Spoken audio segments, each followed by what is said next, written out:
တိုင်းမသိသောအတရေကိုဆောင်းပြီးဗိမာန်ကြီးဟာဝင့်ကြွားထဲဝါသွားပါတော့တယ်အဲ့ဒီအချိန်မှာအာလာဝကနတ်ဘလူးကြီးရောက်လာလို့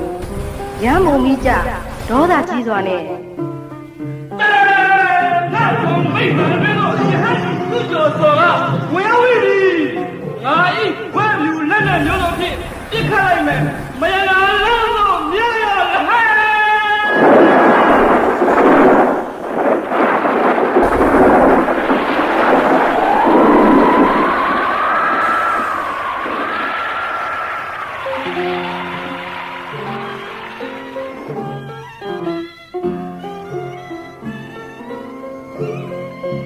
အဲ့ဒီလိုလက်နဲ့ပေါင်းစုံနဲ့